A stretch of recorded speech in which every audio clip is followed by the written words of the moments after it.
So it's Microtech Socom Auto Day.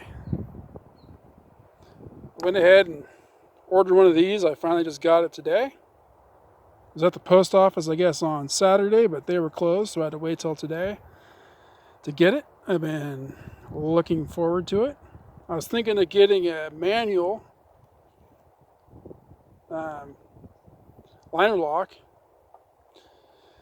but I figured, and I've had this guy, I got this last September, and it of course is a Butte, and it's an M390.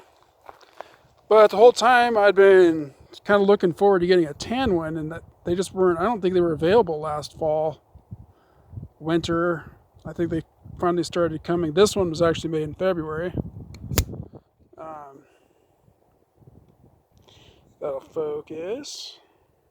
February of this year. And this one is in 204p. There we go.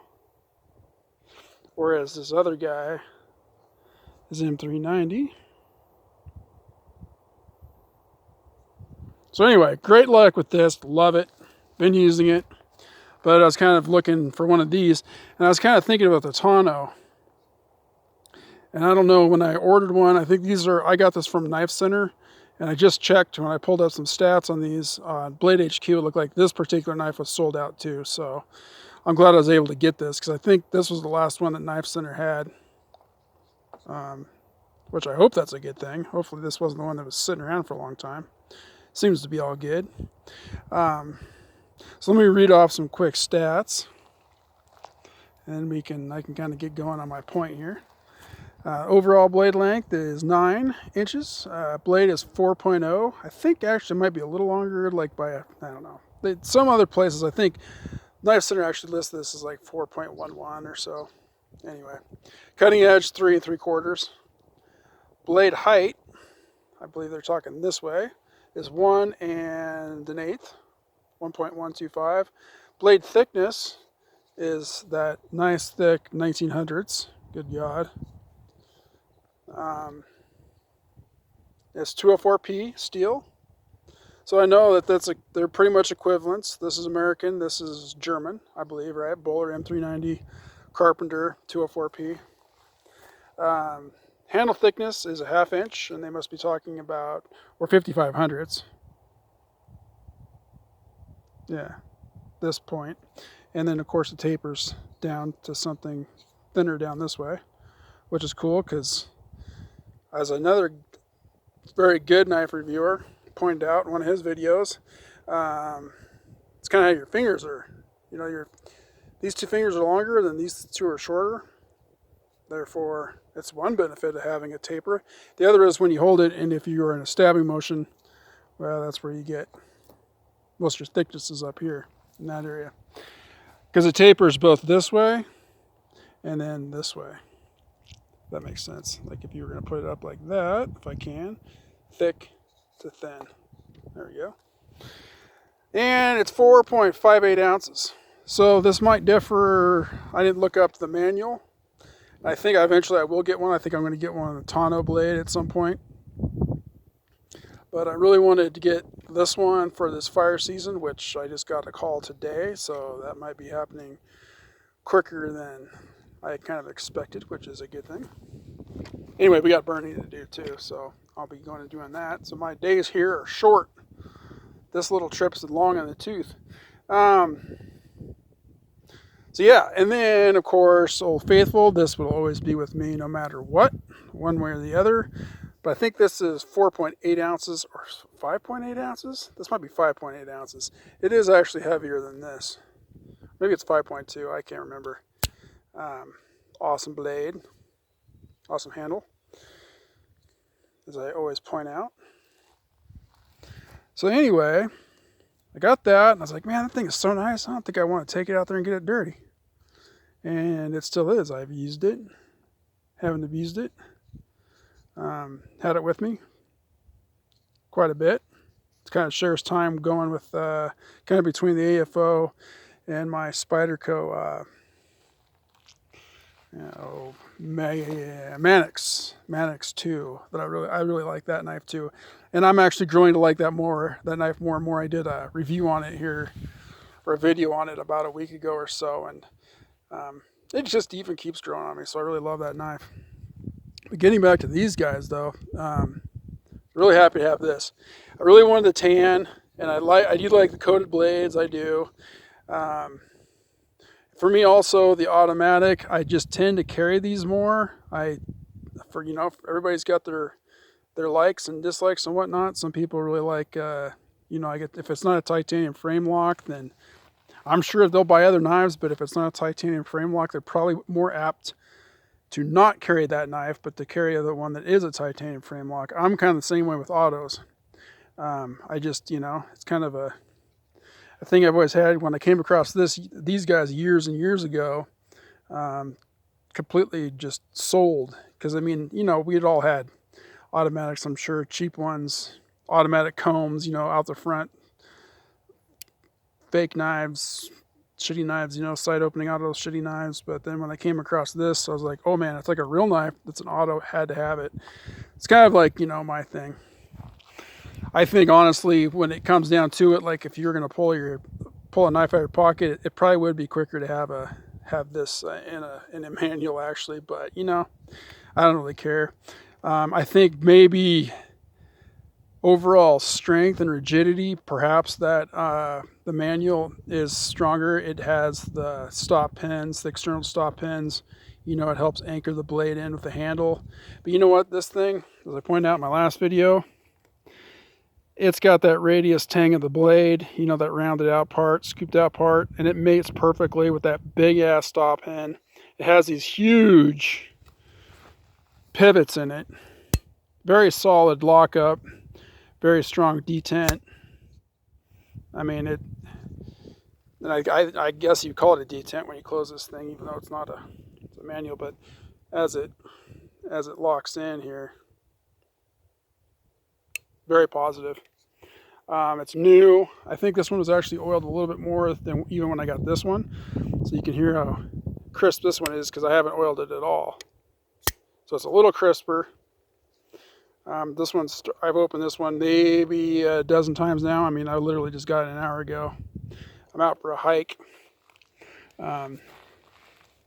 which I actually have something else to show here that I came across because I'm out in the boondocks, but I did have to go into a town to do some office type, some internet work on a computer, so I had to go into town to do that, and I picked up something. I went by a Walmart.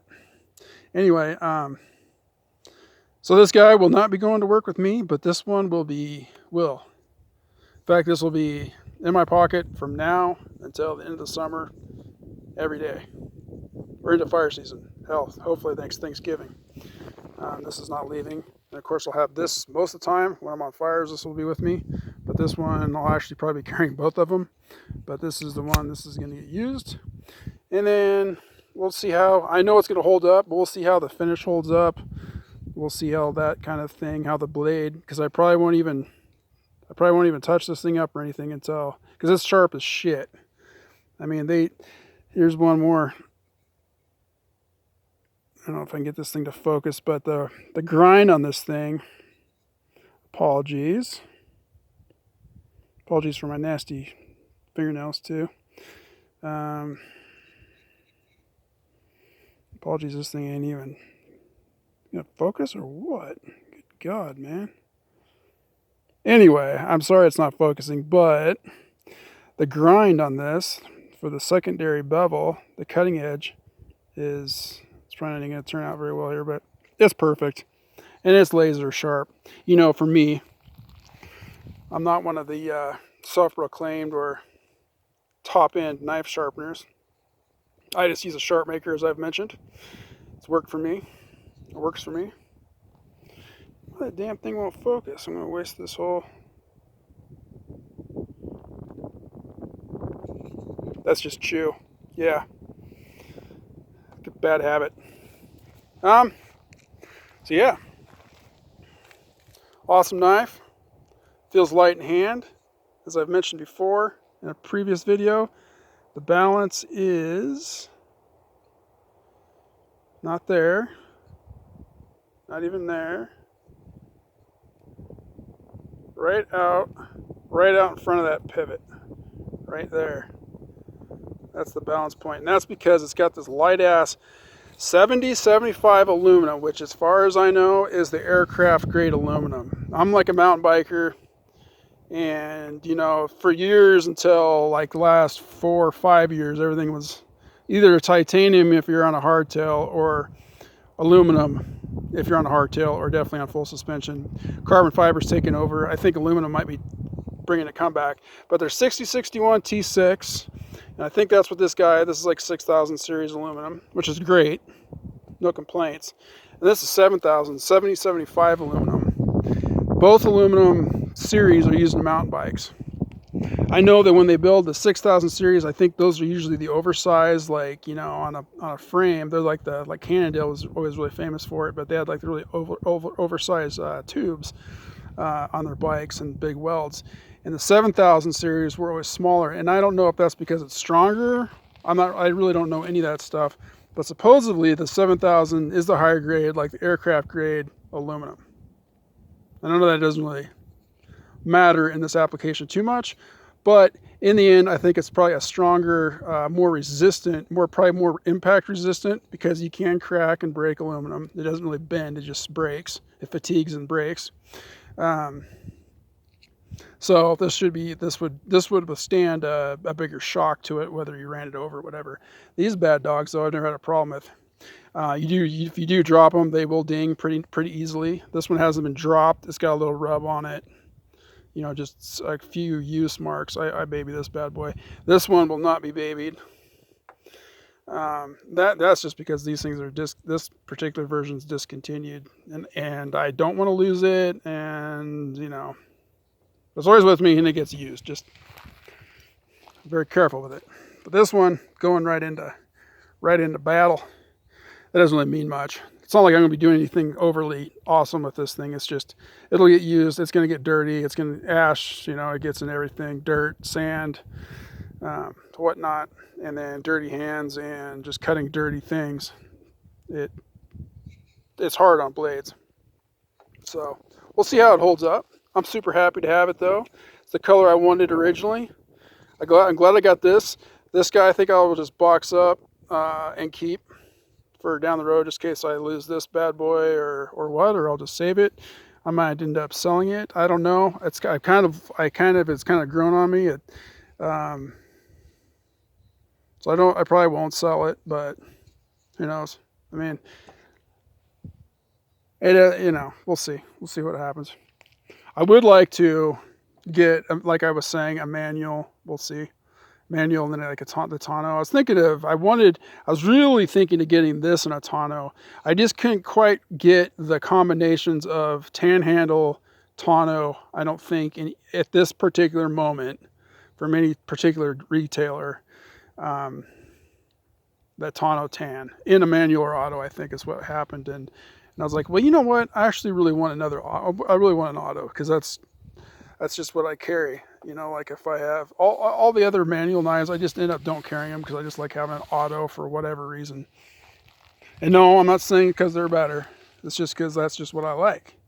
We all have our preferences. So Sweet Knife, Nero Knives. I don't like dropping names, but he's like my favorite knife reviewer. So if anybody comes across this, has not watched any of his videos, if you really want an in-depth, knowledge-based, experience-based video, he's got tons of them with these knives in there. They're all manual, but it's pretty much, I think it's the same guts. I really don't even know if this has bearings in it. I know the manuals do. This might just be on that raised spot you can see right there. I don't know. You can differentiate between the handle there, the blade, and that other little bronze tan piece. I think that's just the raised part of the handle that acts like washers. That might be what this is, because I think that's what the stitch, their other auto, is. I think that's how it runs. So this might be just pivot bolts and just those raised washers, like solid washers, monocoque almost. It's not really monocoque, but like, you know, all inclusive. So Nero Knives does really awesome videos. That he's actually the one that, like, when I was watching his, like, last year, I was like, oh man, look at that. Yeah. And I'm really glad too, because and then I picked this thing up, and I mean, these things will, if you haven't ever had one of these, and you know, they'll kind of blow you away.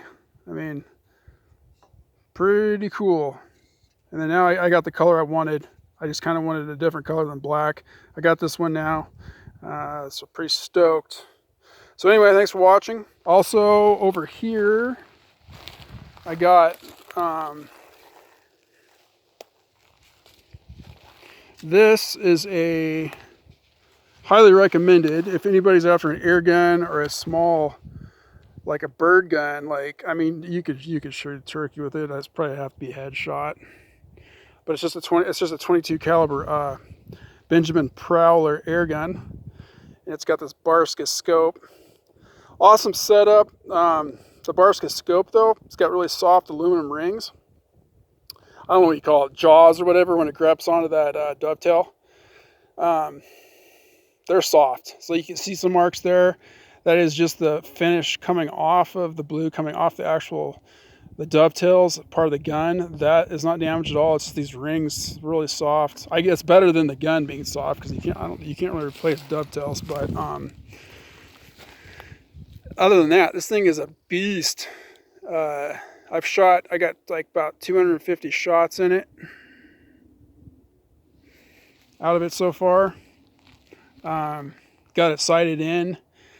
I've got it sighted in where I can hit like a 12-ounce soda can at 30-40 yards.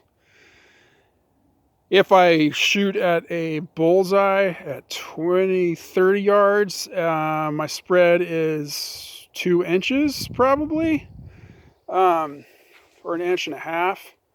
So it's not like I don't have this thing like completely dialed in yet, but I'm gonna need like a gun rest. I'm just doing this shooting offhand and then just shooting in a chair with the elbows propped on my knees. That's all I'm doing. So I could shoot a squirrel at 40 yards, I suppose. And then of course, for shooting a turkey, you probably need a headshot. But it's a pretty damn cool gun, because I've just been shooting like a Crossman pump up, and because I mean a big game hunt with rifles too, but I've always loved like air rifles. Just never really had one again since I was a kid till here like a year ago. But now I got this one. So it was like $98 at Walmart. I swung in there because I was watching, YouTube, and this guy did a review on this gun. He's like best guns of Walmart or whatever it was. And then that scope he mentioned for $26. Awesome scope. I mean, it's like I think it's 3:9, and then focus. It is 3:9 by 32, and I mean it's killer. So, and it's got a lot of power. So I guess it shoots, theoretically, he was actually getting higher numbers, but with an alloy pellet, which I have, I just got a 10 of them 500. That's why I'm thinking I got about 250 shots through it. I've had it for about 5 days. I'm about halfway, if not more, through my ammo. But yeah, so very high powered, 950 feet per second, I think, with alloy pellets, 26 foot-pounds at the muzzle. Where if you compare that to the 22 caliber long rifle round, they are shooting a little higher. I think I would say average of 1,200 feet per second. But then the muzzle, like the muzzle foot-pounds of energy is, I mean, like in the hundreds. I think everything from 70 up, and I think maybe the average of 120. I don't know. If anybody here is like a ballistics expert, like, they'll be talking their shit. But if you're interested in that sort of thing, you can look up the numbers, and I think that's a 22 caliber long rifle, 1,200 feet per second average, and then on up, and then a little bit down, and then foot-pounds, you're looking at an average of 100 plus. Whereas this is 26. But this thing packs a punch, man. Holy shit. Compared to what I'm used to using. So anyway, have a great day. I will do the same, and thank you.